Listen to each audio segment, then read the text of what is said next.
Stop looking for someone to blame. You chose this. You chose the mediocrity you're currently drowning in. You chose it the second you opened your mouth to feel validated. Look at you. You have this pathetic, desperate itch to be understood.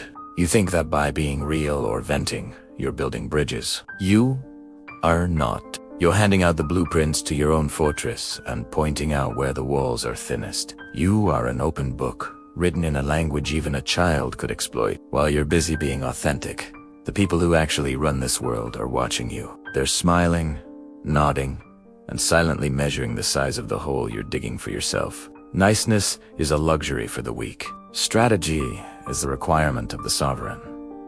Today, we strip away the delusion. We are entering the Shadow Mind Lab to discuss the 5 secrets Machiavelli knew would preserve a crown, and that you keep throwing away for a like or a pat on the back. We are building your forbidden blueprint. Pay attention. Secrets 1 through 4 will change your status. But the 5th secret, that one is volatile. It's the kind of truth that gets people removed from the board. If you don't have the stomach for the cold truth, leave now. The sheep are waiting for you back in the light. 1. The depth of your ambition. Niccolo Machiavelli didn't write for the weekend warrior or the hustle culture influencer. He wrote for those who intended to hold the world by its throat. He famously noted, "A prudent man will always follow in the footsteps of great men and imitate those who have been supreme, so that if his talent does not reach their level, it at least tastes of it." But here's the part the self-help gurus omit.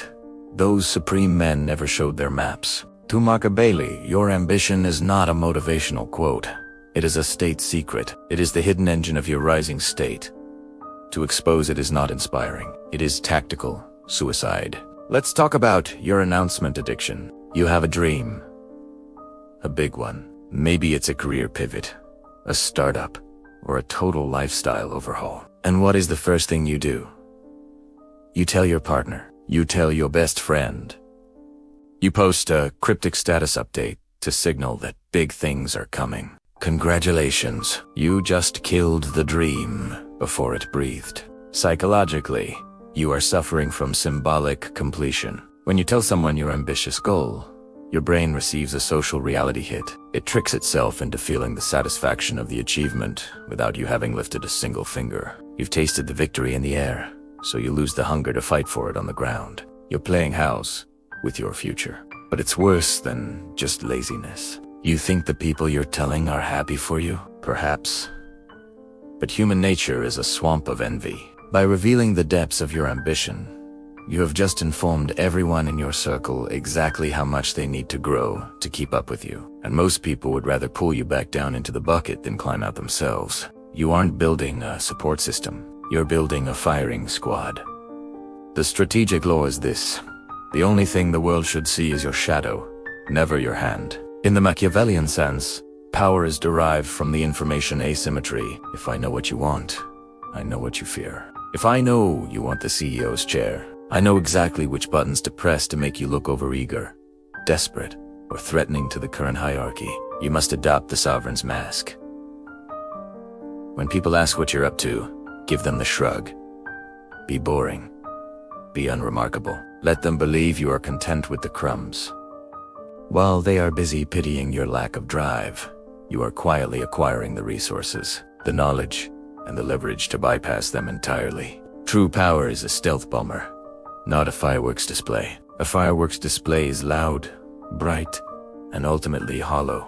It tells everyone exactly where to look before it disappears into smoke. A stealth bomber is invisible until the objective is already destroyed. If your ambition is large enough to change your life, it is large enough to be guarded with your life. You don't need accountability partners.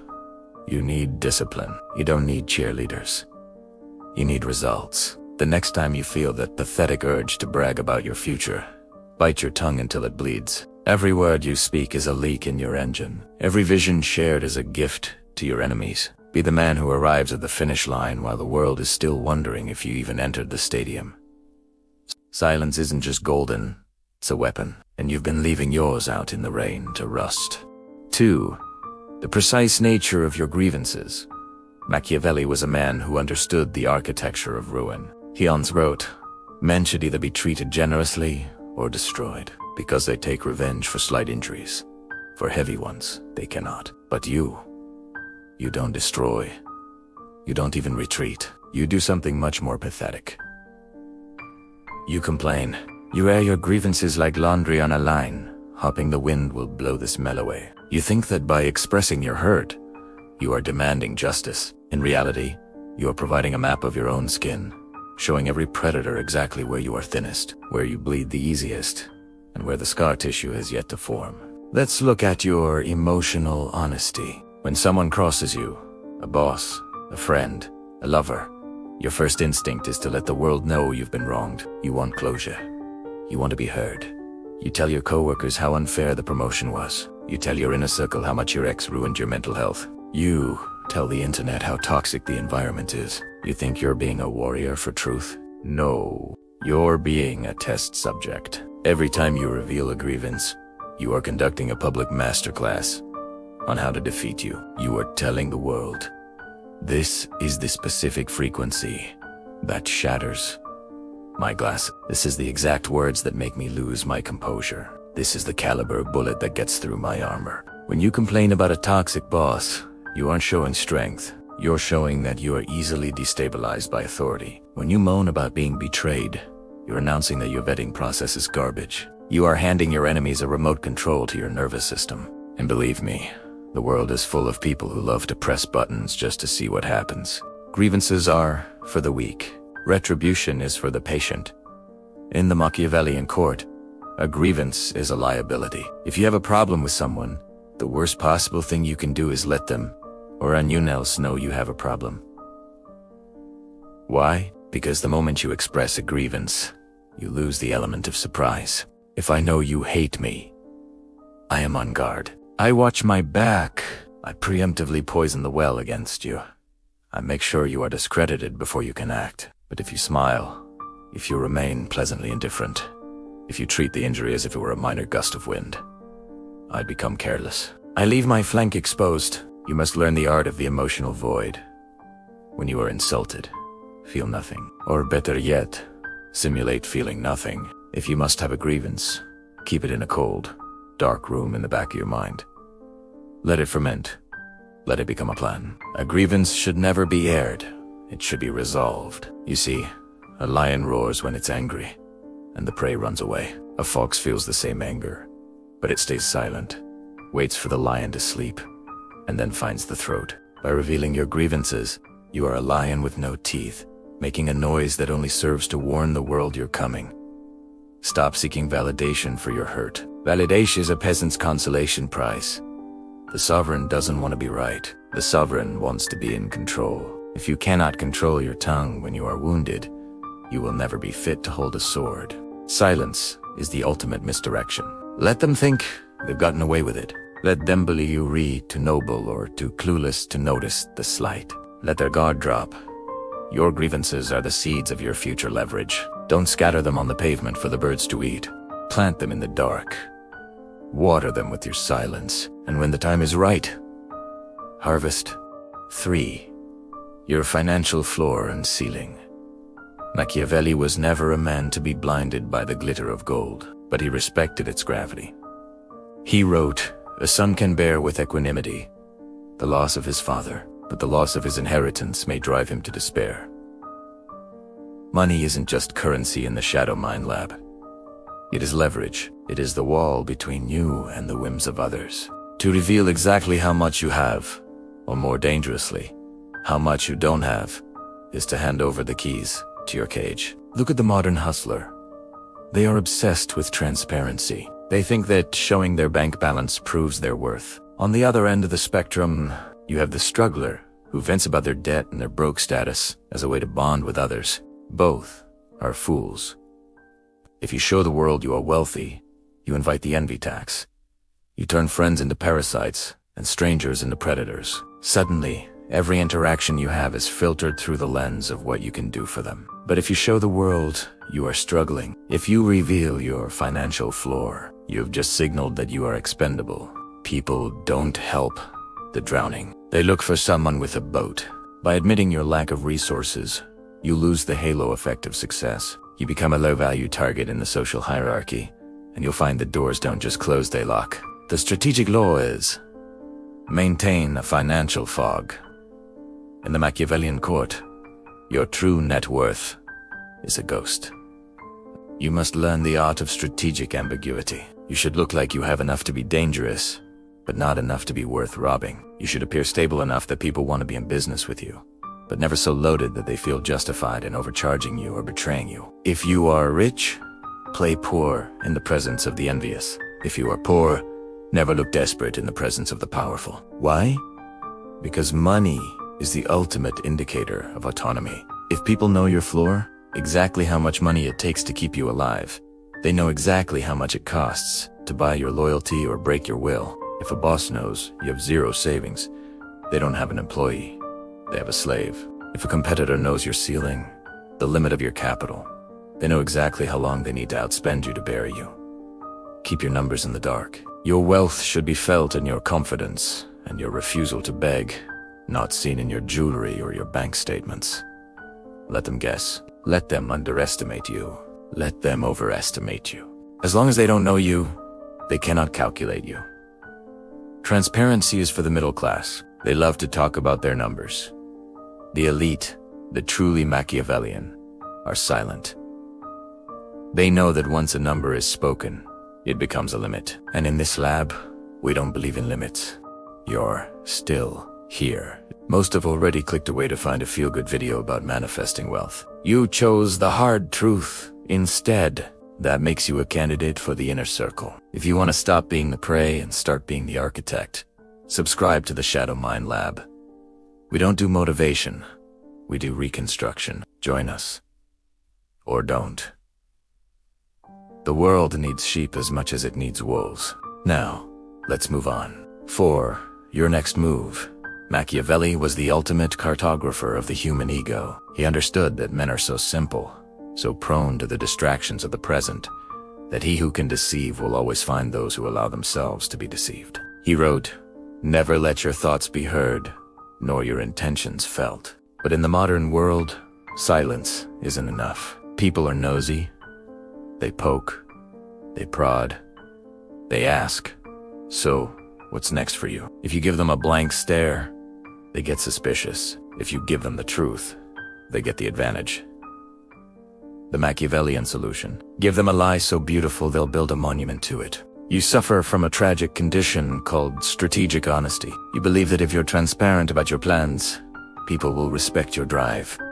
Look at your life. You tell your coworkers you're looking for a new job before you've even signed the offer letter. You tell your competition exactly which market you're moving into because you want to sound innovative. You tell your friends your travel plans, your investment strategies, your morning routines. Why? Because you crave the illusion of progress. Talking about the move feels almost as good as making the move. But while you're busy narrating your life like a low-budget documentary, the world is shifting to block you. When you reveal your next move, you eliminate the fog of war. You give your opponents the gift of time. Time to prepare a countermove. Time to talk behind your back. Time to sabotage your bridge before you even reach the river. You think you're being open-minded.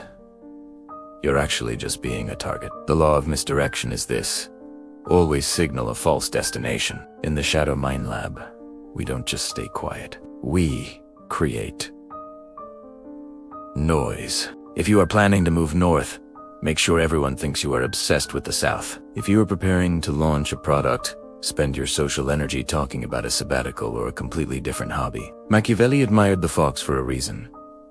The fox doesn't just hide its tracks, it makes tracks that lead nowhere. This is not lying. This is defensive camouflage. If you are at a corporate table and you want a specific promotion, spend your time praising the virtues of a different department. Watch who tries to help you get there, just to get you out of their way. Use their own greed and jealousy against them. When you misdirect, you do three things. You exhaust your enemies. They spend their resources guarding a door you never intended to enter. You test loyalty. You see who tries to sabotage your fake plan, revealing their true colors without risking your real plan. You maintain the God complex.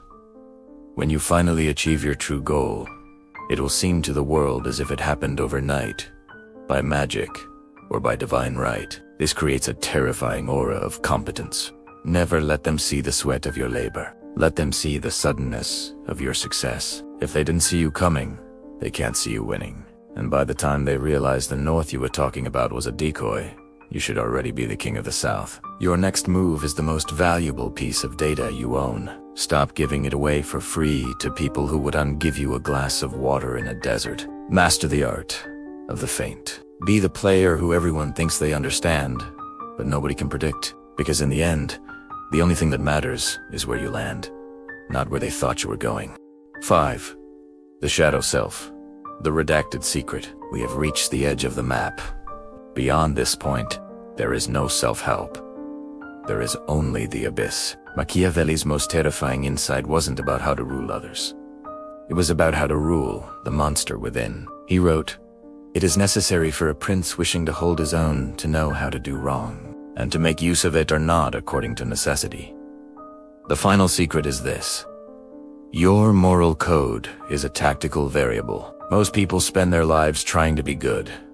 They want to be seen as consistent, ethical, and predictable. Machiavelli knew that the moment you become predictable, you become a slave. The final thing you must never reveal, not to your spouse, not to your creator, and barely to yourself, is the exact location of your moral line. You'd love to tell people what you would never do. I would never betray a friend. I would never lie for money. I would never stay silent in the face of injustice. You think these virtues are your strength. They aren't. They are your constraints. By broadcasting your moral limits, you are providing a user manual on how to corner you. If a competitor knows, you would never lie. They know they can use your honesty to trap you in a disadvantageous position. If an enemy knows you are loyal to a fault, they will simply hold your friends hostage to control your actions. You are so afraid of your shadow self, the part of you that is capable of cruelty, deception, and cold-blooded calculation, that you've locked it in a cage. And then, you gave the key to the public by telling them exactly how good you are. You've traded your capacity for wrongdoing for the comfort of being liked. But in the Shadow Mind Lab, we know that the only person who is truly safe is the person who could be a monster, but chooses not to be, until it is necessary. The law is, the shadow must remain a black box. You must never reveal your breaking point. You must never let the world know what you are truly capable of when your back is against the wall. If the world believes you are a nice guy, let them believe it. But never confirm it. Keep your internal moral compass redacted. Why? Because the uncertainty of your malice is your greatest deterrent. If people don't know if you're capable of a low blow, they will hesitate to strike you. If they don't know if you're capable of a long-term vendetta, they will be careful not to cross you. This is the Machiavellian deterrent. It's not about being a villain. It's about the possibility of you being one. When you keep your shadow self hidden, you retain the freedom of maneuver. In any negotiation, in any conflict, the person with the most options wins. If cheating is an option you have hidden in your back pocket, you have an advantage over the man for whom cheating is unthinkable. You don't have to use it. In fact, you shouldn't use it 99% of the time. But the fact that it exists, and that only you know it exists, gives you a psychological weight that the traditionally virtuous can never possess. Never tell anyone your price. Never tell anyone your limit. Never tell anyone what you would do to survive. If you reveal the monster, the world will hunt it. If you suppress the monster, the world will eat you. But if you hide the monster, the world will fear you. You've listened to all 5. You have the blueprint. Most of you will do nothing with it. You'll leave this video, feel a temporary surge of power, and then go right back to oversharing your breakfast and venting about your boss to anyone who will listen.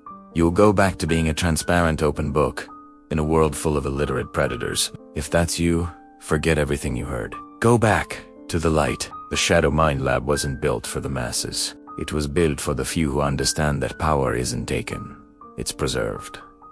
But if you felt a chill, if you realized that your honesty has been your poverty, then you belong here. Don't like this video to show off. Don't comment your takeaways. Just subscribe to join the inner circle, or remain a victim of your own mouth.